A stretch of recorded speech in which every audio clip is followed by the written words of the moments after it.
So, welcome to Northern Powerhouses, our business success stories series of interviews, where we discuss with local business leaders their backgrounds, their successes, their challenges, and what's really driving them forwards. And this afternoon, I'm delighted to have with us Helene Fallows, who's CEO at Revival Vintage Clothing. So, firstly, Helen, thank you for joining us. Thank you for taking part. If you'd like to introduce yourself, your business, what you do, how you help people, that would be wonderful. Okay, thank you very much for that introduction. Yes, I am Helen Fallows, and I'm founder and CEO of a company called Revival Vintage.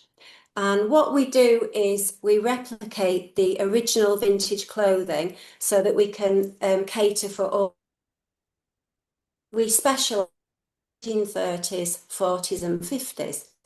And we do that predominantly from our website. We sell through that, but also we've maintained a bricks and mortar premises where customers can come along, try and before, if they prefer to buy that way.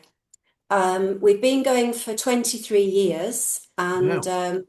yeah, and we're now a team of 11 and we're based in Huddersfield.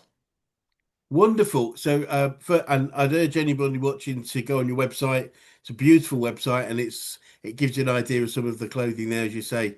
Did you say 30s, 40s, 50s type with eras? Is that? Yeah, sure, yeah. And that actually attracts quite a bit of interest from TV and movie companies.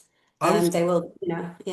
I was going to ask that because I would imagine that that's the case. There's obviously quite a lot of sort of period Yorkshire dramas around Mm, that I would yeah. imagine yeah, it would be great. And it's just great just to see some of the clothing that's on there. So I'd urge anyone to have a look. And so what I mean, as well as obviously you said TV and film companies, what makes a great client for you? What sort of people do you typically serve?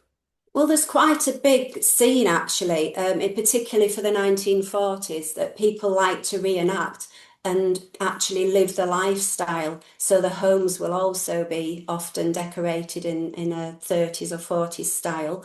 And so these events take place throughout the country. And and they're a very common customer for us. But also, as you can imagine, it varies and the people going to theme weddings and things like that. And some people just like the fact the clothing is slow fashion. It's a bit different. It's well made because we produce them in exactly the same way as the older styles. So, the extra little poppers here and there, extra seams and darts. And I think that also appeals to people. Amazing, amazing. Well, Helen, maybe if we start looking back a little bit to start with, if you could tell us a little bit more about your background, how you got into business, and why this particular one for you. Yeah, sure. I'm getting on a bit, so it could take a while. So, my interest for fashion and clothes came from a very young age, and that was partly through listening to my mum telling me about my grandma making clothes for her. She was very lucky because Mabel, as she was, she could look in a shop window at a dress that my mum had liked, and she would go home and she'd say, "I can make that for you, Barbara." And, and then she Wow, would go to the fabric market and she would do exactly that. So I became really interested and fascinated in this. And in fact, mum and grandma continued to make mine and my sister's clothes. And then at the same time, I seemed to like the idea of making my own pocket money. So I would have a little stall at the end of our drive to supplement the sort of meagre pocket money that my dad used brilliant. to give. And I would have anything on that stall that I could find in the garden. So there'd be fruit, there'd be flowers, vegetables, and then I'd have an honesty box. So then when I came home from school, I'd rush and see, what I'd got in this box. And you could get away with things like that in the North Yorkshire countryside at that time. Yes, Yeah, so, and then at school, I would favour the more creative lessons. So when I left school, it went without saying that I would study fashion design, yeah, which I did at York. Um, left school, left college, and then went rushed straight into having my own business, which was making bespoke one of a kind clothing. and I'd built it to a point where I'd got about 6 outworkers. So I'd got premises in York, and then they'd have a pattern and the fabric, and Yeah. they would go away and they would help me make some of these garments. But I did it very young, and I went on a holiday to visit my sister who was au pairing in California. And I just thought to myself, what am I doing? I want some of this. So I gave, I gave it up, and I did the same for about 8 months. And then I came back to the UK, and I thought, like a lot of people do, I'll get a temporary job until I find a way back into fashion. Well, Brilliant. that temporary job was in waitressing. And before I knew it, I was on an entirely different career path. The particular chain of restaurants at the time were doing a rollout program. There was opening new restaurants all over the country. And I must have been okay waitress because before I knew it, I was invited to train all the other teams in these new Oh, restaurants. no. So I did that, learnt loads. A couple of promotions down the line, I was regional training manager for the entire set of restaurants outside of the London area. Then those two, the brands I was responsible for were sold, and I was asked to either take a job in London or given redundancy. Yeah. So I'd only just bought a house in Leeds, so I didn't want to go to London for that job. So I decided to leave, and I applied at this very similar time to a team leader role in Nestle in York. And at the time, Nestle had just bought Roundtrees. Yeah. And yeah, so I joined as this team leader at a time that they were completely trying to change the culture of the business. So previously, there'd been these people called overlookers, and they would sit on a high chair and they would just bark orders to everybody, and everyone was known by a number. So when myself and the other team leaders that were, fortunate enough to get the positions, we were going in to introduce more of a team working ethic, job rotation, flexibility, and all those kind of things. You can imagine it wasn't particularly well received at the time. It was a big Yes. change for the factory floor. Yeah. But again, just learnt so much.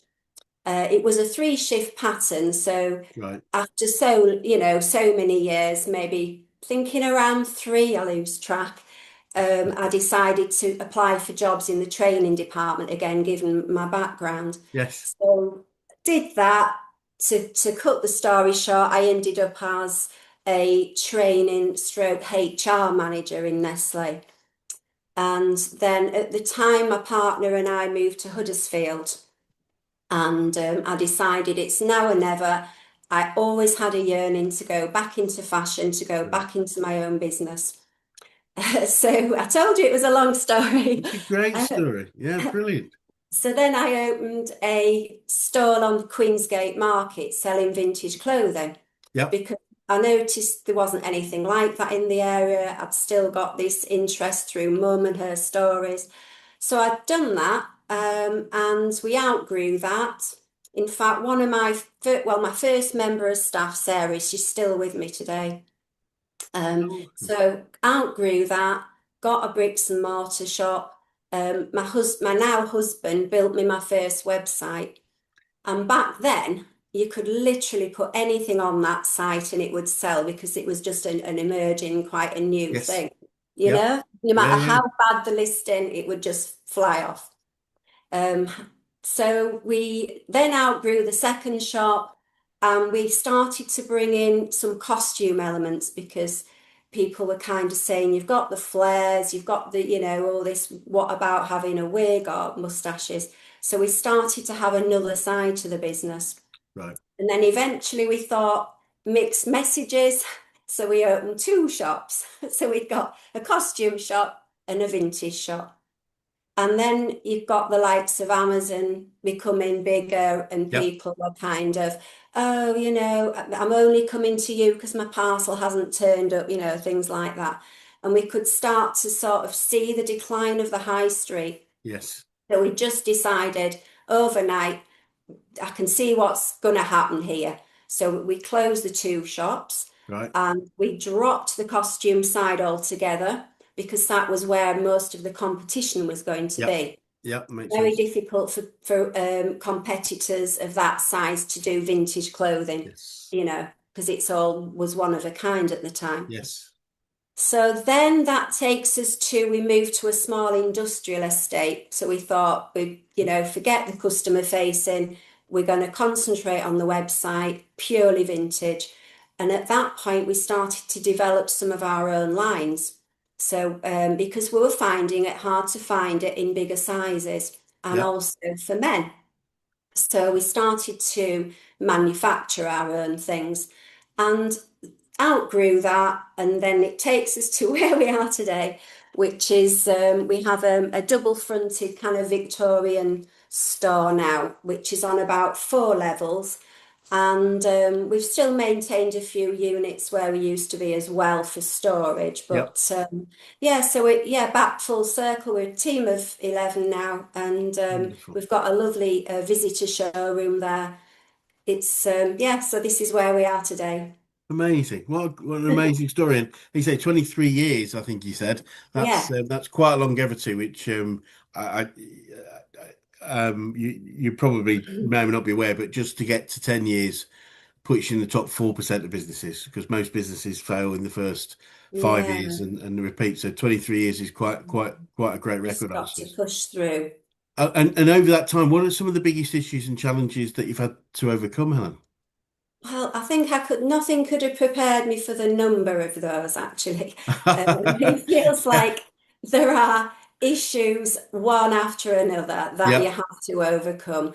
We've had we've had robberies, we've had staff theft, we've had flooding, we've had business deals falling through, stuff stuck in customs.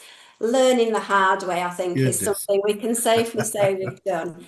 But I think what we do, why we've kept going, is because we always try to learn from those things, Great. look for the silver linings, because no matter how small, they're usually there.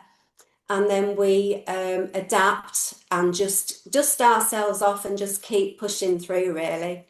Brilliant. Love it. Hey, funny enough, I remember the CEO of my organization, Action Coach, and he said to me a few years back, he said, Chris, the job of a business owner is to solve problems. So, Mm, and basically, if you didn't like problems, probably business ownership isn't right for you mm, because that, yeah, and one thing I've come to believe to be true, Ellen, is that growth causes problems. And yes. therefore, if we don't have problems, we're probably not growing as fast as we could. Well, this And is true. Yeah. so Yeah, we're certainly not progressive, are we? no, you could, there is, I mean, there's a level of comfort in just it being, a bit of peace, isn't there? I totally get Mm, that. But if we're not growing, if we're not having problems, so I think, what I've come to believe is problems are good. Problems are a yeah, sign of growth and a sign yeah. of change, which it's just not always, it's not always easy to tell yourself that Didn't when you're feel it at the up at midnight. time. Yeah, that's right. Up at midnight trying to fix something. Absolutely. And whether it's from excuse me, your successes or your challenges. What are the biggest learnings you've got about growing a successful, stable business, which clearly is over that period of time? Yeah, I mean, I've just learned loads really, and you wish you could turn the clock back, don't you, and then start again in a Yep, way. But I think it's just recognizing that you can't be, champion. You've got to not see that as a weakness yep, and just try and recruit people who fill those gaps where your particular strengths are. And and embrace that really rather than keep internally criticizing yourself for not being yes, good at everything. And just try and gather as much knowledge as you can, and just try and, like we've already said, look on for solutions and bright side, and trying to keep yourself ahead of the curve, brilliant. just trying to be progressive thinking and Yep, not get stuck in something just because your passion's in a certain area. You've got to be prepared to be flexible in your thinking. yep. Sound advice, I'd say. And I think you're aware we were a business coaching organisation. I'm just keen to know who the best coaches you've worked with, whether that's business, sport, or life in general? Who's had the biggest impact on you? I think I was lucky early on in my corporate career that there was particularly two women actually that had come from Marks and Spencers, and they had very high standards. And I think they just recognised something in me which was amazing, and they were willing to spend the time in me, and I was like a sponge really. Brilliant. So they were brilliant. They taught me the importance of planning and attention to detail. And then more recently, I've been benefiting from like a business strategist and the related podcasts, the business podcasts. And I know I've done it too late, really, but I think it's better late than never. And we're always still learning, aren't we? Absolutely. I Yeah. couldn't agree more. You may or may not be aware of this, but there's the famous story of Colonel Sanders, who was obviously the Kentucky Fried Chicken man. He was 67 when he finally made his success, um, Right. and I don't think he started since We didn't give up. he didn't start. I don't think he started till he was sick. He had loads of different things going, but it was just Right. like that longevity. And I know I love the story that he started that whole chain originally by selling the recipe. So he would go round Oh, yeah. restaurants and sell the recipe for the coating. Yeah. That was the specialty. And I don't know if you're aware of the story. It's quite a famous one in terms of how many no's he got before he got a yes. Mhm. Can you guess? I mean, it's not a I test. couldn't guess, but I can imagine it's going to be a high figure. Yeah, I mean the number was 1,007. Yeah. I don't know about you. I'd have given up in the 20s or 30s. I'm sure. I've Yeah, I I, tried something a bit I different. tried something a bit different, but it, really focused, really had the Yeah. belief in what he did. And I think, yeah, I don't think there's a time scale. I don't think there's a time limit. I think it's Um, just a and it's desire. all learning, isn't it? So Uh, is all of abs these, it's like the corporate thing took me away from my fashion, but I would never regret it because of the no, amount of learning. And I came in such a stronger position yes, than when I was trying to do it, when I left straight from college thinking I knew it all. brilliant, It's, brilliant. I was in so much stronger position. It's interesting you say that. I mean, it really is an interesting story. I really mean that because um, that I only know now, and this is over 20 years of collecting them. I only know 10 people over that period that have gone into that have started a business without working for anybody else. So straight from college or Mm, school. So you'd be mm. number 11, and there aren't many people, and I will have met hundreds and hundreds of business people. Yeah. It's quite an uncommon character trait, and I think it's brilliant. I mean, I really do. Mm, For me, it is true. It shows true entrepreneurial character that this isn't about working for other people. And I appreciate you ended up doing that, but again, there's benefits and value in doing so. But having that mindset of I'm gonna, because I'd suggest the education system that we have and we've had for a very long time is designed to turn us into employees. mm. That's the expectation, that's the actual Yeah. design of it. So for you and say only another 10 other people that I know that show that when no, this isn't for me, I'm having a business. Mm, I think it's really yeah. interesting. Oh, I Um, knew really early on I wanted to do that. yeah, fascinating. Mm. I think there is that common trait as well about having that early business. You mentioned having Mm. the store out front. Yeah. Again, that is a bit of a common thread. People, Oh, whether it's really? Yeah. oh yeah, it really is. It's like, and in many ways, it's often, for some people, not so much yourself, obviously, because obviously fashion is a core of your life in many ways. But a lot of people go, I just knew I wanted to have a business. It wasn't as Mm. important what the business was, Mm. but I wanted it to be a business. So Yeah. I Yeah. find that fascinating. True. Yeah. Yeah. So absolutely brilliant. And whether it's from the people you've talked about or any other source, do you have any favorite quotes or sayings about success or business or life in general that you can share? I would say one that I've noticed recently, but I couldn't tell you where from, is that the brands that succeed today aren't the biggest, they're the most relevant. And I've chosen to highlight that because I do firmly believe that as a small business, you do have certain advantages that Yeah, your bigger competitors don't. So, for example, when there is something quite major happens and you need to make changes, you can do it yeah, a lot quicker. Yeah. You've got not got layers of management to get stuff signed off, so you can react very quickly before the bigger competitors. And I think, you've usually got a history, a story to tell, which customers love. And then it makes for all your socials to be more engaging.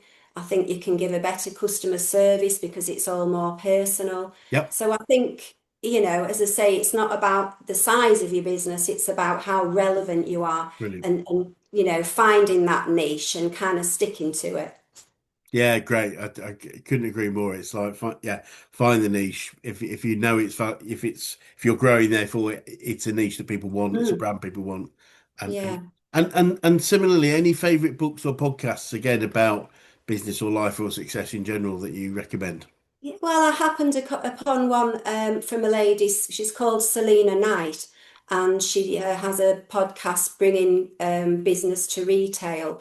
Brilliant. And she's just, yeah, she just really is, for me, she's absolutely bang on, and she talks such sense. And there isn't hardly one goes by where I'm not taking some kind of nugget, Great. even after all these years. So yeah, that's when she's an Australian lady. Brilliant. Salida Knight. Yeah, Brilliant. I'll search yeah, that up. really Thank you. recommend. That's fascinating. And staying on the sort of education, learning topic, what would you say you've learned about yourself throughout your journey so far, Helen? I think the one thing I've definitely learned is I'm not a quitter. I will give myself that. I never quit. I'm very tenacious Brilliant. Brilliant. of, And so important. It's yeah. so important because we know, we talked about it earlier. We're gonna have problems. We're gonna have challenges. It's the ability It's just so to, easy sometimes just to think, that's it, I've had enough. But you come, especially maybe, what do they say, after about 5 years, you get this big hump where your business is going to the next level. yep. And that it is a hump when you start to bring in more employees, look to maybe recruit a manager, and it's just getting over that hump, isn't it? And keeping on going and keeping that vision. It's almost sort of it gets harder before it gets easier, doesn't it? And it's Yes, like it's pushing definitely. through and not Yeah, giving up. I yeah, always recall in those situations there's again another one of these famous stories about being 3 foot away from gold. It's a story from I think it was the Klondike, the big gold rush in the 1849, I think. Um, and apparently, this guy had been working his claim for sort of 18 months, digging this mine and, yeah, bloodied hands. And, and finally it beat him. He'd broken his body and he'd broken his will. And he gives up and sells his claim for a few dollars. And the next guy in, 3 foot, and he hits sort of the third richest seam of gold that's ever been found in that area. And mm, it's there. yeah, I think it's important that we've got that eye on. Are we definitely are we on the mm, right track? But yes. you Oh yeah, know, you can't just blindly sort of merge forward. You've got to be reassessing constant, haven't absolutely, you? absolutely. But if everything's telling you it's right, it is that resilience to keep going, Mm, isn't it? And mm, which I think again is quite a feature of most successful people that I meet and interview is that ability to keep going mm. is quite stuff. And Helen, in Action Coach, one of the definitions we have of a true business is a commercial profitable enterprise that works without its owners. And I'm keen to know your thoughts on that Yeah. as a definition. Yes. Well, I think very early on, I recognised that I think whether it was my training and HR background, I wanted to build our business in a way that was almost like it was a franchise, so that if one of us fell very ill or, we needed to step aside, that everything would have processes, manuals, and that kind of thing. So I've done that from day one. So even at the market, I'd got a formal cashing up sheet, this inventory Brilliant. records, things like that. So I'm quite one who's really likes detail. And so we've continued to do that really. So I think you've got a very good point, and particularly with clothing, where I'm heavily involved in the design side of it. I can So imagine. what I'm trying to do is get a range that we can sort of repeat rather Yeah. than constantly bringing in new designs, so that come the day that I have to step away, that it will hopefully continue to thrive without me being there. Wonderful. And I think from my perspective, it's part of what I do. I think it's the key thing is creating a choice. It's not that you have to go because if I always say if you love what you do, and I do love True. what I do, Yeah. then why would you actively want to leave? But I think it's Yeah. the choice at a Yes. point in the future that you go, Yeah. either I Yeah. don't enjoy the whole thing anymore, or just the choice to do just the things we really do love. Yeah. I've got other things that I want to do with my life because I like new challenges. Brilliant. And yeah, so there will definitely and it won't be so I can put my feet up and relax because that's not really me. It will be so I can try something different, that Brilliant. way. Wonderful. I'm sure, and yeah, I'd be really interested. So, speaking of that, what does the future look like for you and for the business, and what do you think the main challenges you're going to face, if any? Yeah, I think we do still have a lot of work to do, Yep. and I mean the biggest challenges, which I know you'll know this already, but is for anybody selling overseas, is all the tariffs, the subsidies, the Yeah. taxes, the customs. They're ever changing. They're just throwing different things out there, Yes. which you've got to try and adapt to. Yeah. So we are working on a couple of projects at the moment, trying to improve that service for our overseas customers, trying to find ways of keeping things calmer rather than it, be constantly changing. So we're working on that, and then we need to grow our trade side of the business as well. So that's an area that we've kind of neglected a little bit because Yep. even with 11 of us, it's a very busy work Yes. environment. And then the other thing is, this is a common thread with us, we're already outgrowing our premises again. So we need to probably a next step from where we are would be some kind of a big warehouse hangar, I think, or something like that. But I would Amazing. always want to keep a nice characterful showroom. Yes.